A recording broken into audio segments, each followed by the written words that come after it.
bloody painter. This is Helen, 14 years old. His dark circles feel as if he has never slept enough. He doesn't care about his messy black hair, since he doesn't like to put too much effort on tidying himself up. It's unnecessary. His seat is at the back of the classroom, next to the window. He always sits there drawing quietly, as it is like everything to him. He doesn't like to socialize with people, making him a lonely one. There was a person being pushed to the floor after school. That's Tom, who is always the victim of bullying. Not because he did anything before. It's just the dislikes of people around him. These things happen often, and Helen is used to it. Though he does feel bad for Tom, he doesn't want to interfere as it is quite bothersome. During recess, Judy says she's missing her watch as she searches for it. Helen doesn't help her, since it's none of his business. Suddenly, someone sees something flashing in Helen's bag. "What's this?" Ben says as he puts his hand into the bag and takes out a watch that is trimmed with fake diamonds. Helen is very surprised to see it, as he doesn't know how it got there. "Ah, that's my watch." Judy receives the watch from Ben after seeing the situation. Both of them stare at Helen with a weird glare.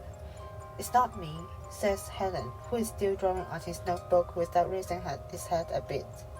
"Yeah, right." Judy leaves the classroom with Ben as she concludes. The following day, as usual, Helen sits at his table drawing. He notices that the atmosphere doesn't feel right around him. People start whispering about him, and even a few starts calling him a thief. He decides not to explain for himself, as he knows that it's useless to do so. As time passes, Helen becomes the new target of victim for people to bully. Everything he does now is being exaggerated. He doesn't like it, but he doesn't resist. He keeps the feelings in his heart, keeping silent. Until one day, Ben came to him and snatched his notebook with his unfinished drawings on it.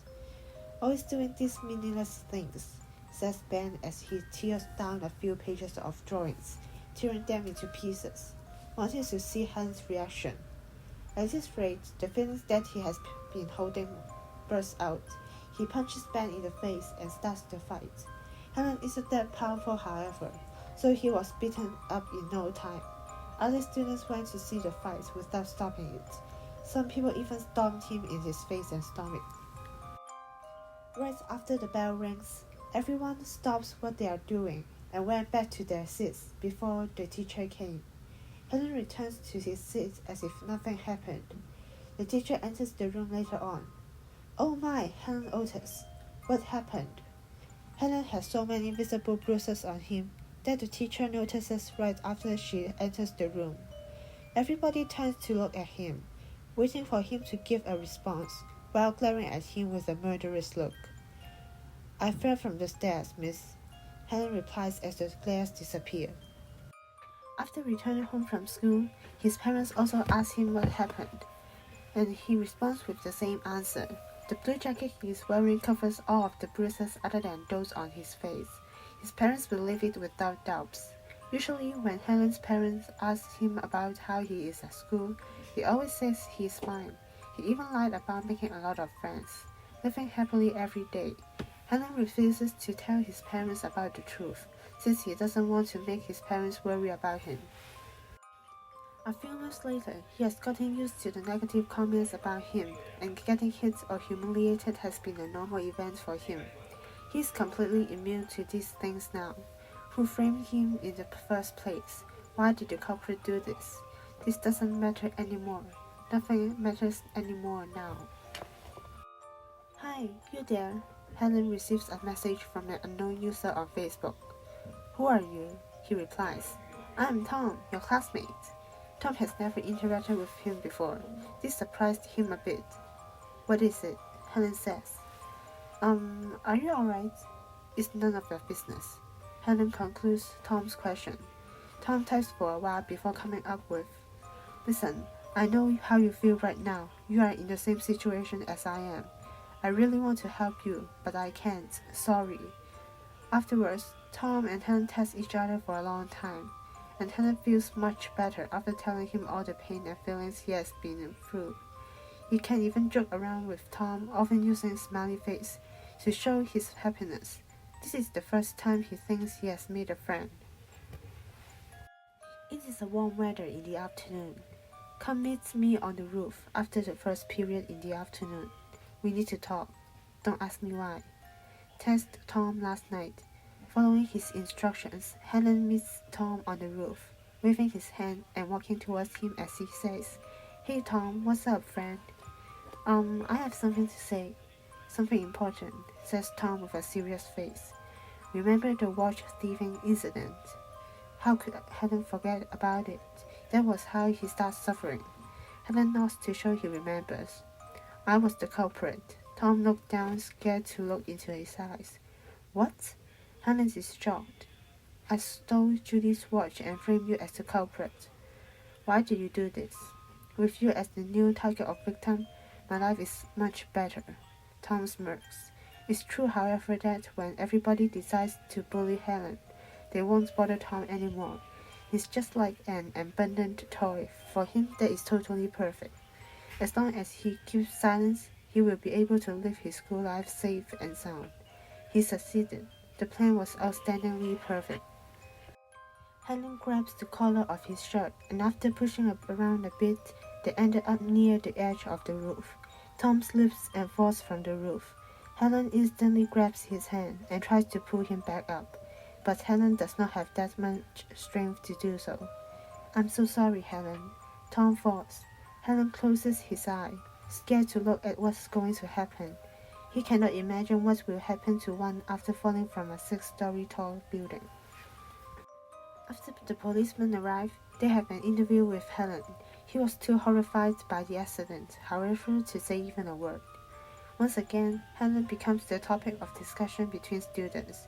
Some people think Helen pushed Tom from the roof, but most of the others think that Tom committed suicide, and Helen felt saving him because they saw him grabbing Tom's hand before he fell. That night, Helen was in his room crying, shivering, and he cannot stop the guiltiness from its growing inside of him. He needs to calm down, and suddenly a thought flashed in his mind. It's not my fault that Tom died. He deserves to die. This makes him feel much better, and his guiltiness fades away too. Helen creepily smiles. Tom has had his punishment. I suppose it's time for others to have theirs, isn't it? His cries turned into laughter in the dark. Helen's classmates decide to have a party on the day of Halloween, but it's not to celebrate Halloween, it's just to have their friends come together to party. Of course, Helen was not invited to the party. The night before the day of Halloween, Judy and Maggie were texting each other on Facebook. Both of them live in the school dorm, and Judy's room is next to Maggie's. 9:03. Judy. Who's going to come on tomorrow's party? I'm so excited. 9:03. Maggie. Most of our class will be there, but I text Ben so many times, and even though all the messages I sent are read, he just never replies to me. The hell's wrong with him? 9:04. Judy. He's probably working, I guess. 9:06. Maggie. Something weird is happening. I've been hearing footsteps coming from my door for a long time. I think someone's walking around the dorm. 9:06. Maggie. Wait, I'll go check. 9:07. Maggie. Oh my god, there's a guy outside who's wearing a mask and a blue jacket, and he's holding a knife, and he's all bloody. 9:07. Maggie. Fuck, he's knocking on my door now. 9:08. Maggie. Oh my god, oh my god, oh my god. 9:08. Judy. Just calm down and find a weapon or something. 9:08. Judy. Protect yourself. 9:09. Maggie. He's turning the doorknob. Good thing I locked it. 9:09. Maggie. I'm scared. 9:09. Judy. Maggie. 9:09. Maggie. What should I do? 9:09. Judy. Maggie, listen. 9:09. Maggie. Save me. 9:09. Judy. Maggie, calm down. 9:09. Judy. Maggie. 9:10. Judy. Maggie. 9:10 Judy. You there? The message is shown to be read, but Judy just doesn't hear Maggie's response. Suddenly, Judy hears the sound of her room door opening. The instant she turns around, she feels a terrible pain on her stomach. A bloody person who is wearing a mask and a blue jacket bursts into the room and stabs her. That night, all of the students who were in the dorm were murdered. No one knows how the killer did that. The murderer used the victim's blood to paint on the walls of the dorm, with most of the paintings being the face, smiley. Many of the corpses were being chopped and mashed, possibly to get more pigments. Helen Otis, the culprit, is still missing currently. However, in a chat room where Judy and Maggie test each other, a message was written that responds to Judy's first message at 9:03. 11:15 Judy. Don't be excited about tomorrow. Because there will be no tomorrow.